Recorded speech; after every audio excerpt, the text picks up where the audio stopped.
Okay, so let's go ahead and take a look here then at something like example number 1.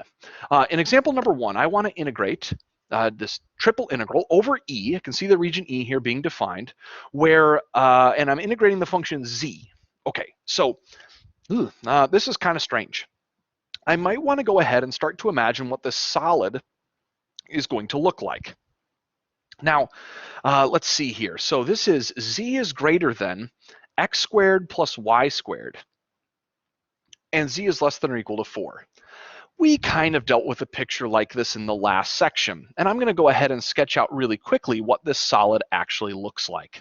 This is a solid that's going to be something kind of like a parabola-like shape when I stare down the x and the y axis, and a circular shape when I stare at it from above. So if I was to go ahead and graph this, I get something that's probably going to kind of look pretty much like this. And I realize that I cap off here at a value of 4. So this is the 3D solid that I'm working with and the thing that I'm integrating over. Okay, so if I wanted to go ahead and start to set this up in the same way we did in the last section, I might start to say, all right, let's establish a floor and a ceiling. Okay, so that's pretty easy. I can see that if I had a little person kind of walking around on the inside of this figure, the floor at any point would kind of be given by this outer wall. That's the outer wall. So like wherever they're standing, they got to be standing on that piece. It doesn't really matter where they're standing on there, but somewhere on that, right? They got to be standing there. And so I could start to say, okay, so that, shape there kind of is determining the lower value of the z's that you can hit. You can get all the way to z0, but not like if you're standing, a little bit too far out, then you can't get all the way down. But I can definitely see what the ceiling is. And the ceiling, it seems like at every single point, is definitely that value of 4. So I might be able to note this. We see that z, slide that over a little bit, is definitely always going to be bounded between these values. That's perfect. That means I'm like almost done with the question. The next thing that I would want to do is to think about the projection of this down into the xy plane. Just like we did in the last section, that hasn't changed. So I'll say we project E into the xy plane. Okay, perfect. If we project E into the xy plane, I could start to think about what shape I get. And again, it's probably not too hard to see. If I'm looking at this thing from above and I'm imagining the shadow that it's going to cast, can you start to tell what it would look like? Take a moment, try to think about it. But I think you should get something like the following. You're going to get some sort of like circular shadow down there that's going to be getting cast. And if that's a circular shadow, I might want to know what is its equation? Like how big of a circle are we talking? And it might not be too hard to see that it's going to be a circle that's just as big as the circle on top. And on top, z is a 4, which means I would have x squared plus y squared is a 4. So I can go ahead then and say that my region D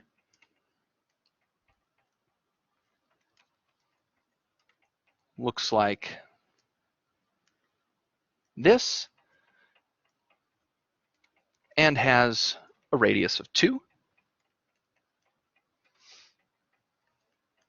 So D is equal to all the x comma y points such that x squared plus y squared is less than or equal to 4. That would kind of shade the entire interior. Now, in the last section, we did a problem very similar to this.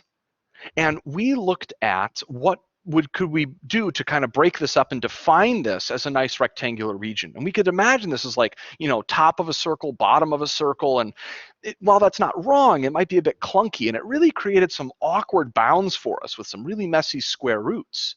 So instead, I might go ahead and say that we could define D instead using polar coordinates.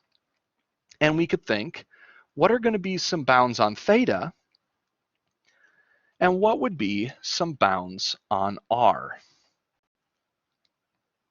Well, you guessed it, theta could go from 0 to 2 pi, and r could go from 0 to 2. And if this is the case, then setting up this triple integral is super easy. The triple integral of over e of z dv is equal to, I'll start with the integral on the innermost function. That's my integral for z. So that's x squared plus y squared. Now, there's a slight problem here. If I wanted to set this up with x squared plus y squared, and then I wanted to write the rest of this using like my r dr d theta, I'm going to see that there's a problem between these bounds and the differentials. So I might like to go back up at some point and adjust what I had at the beginning.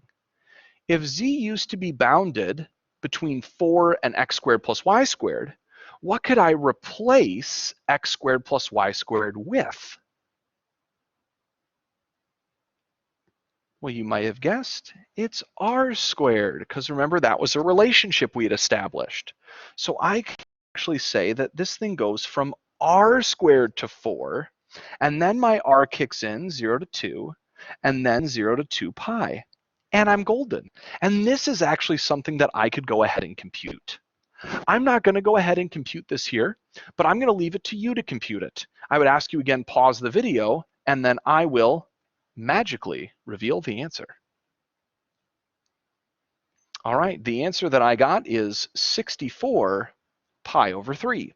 If you were able to go ahead and get that, then that's awesome. If not, take a look at the solutions that are up online to see if maybe you can figure out maybe where you might have gone wrong.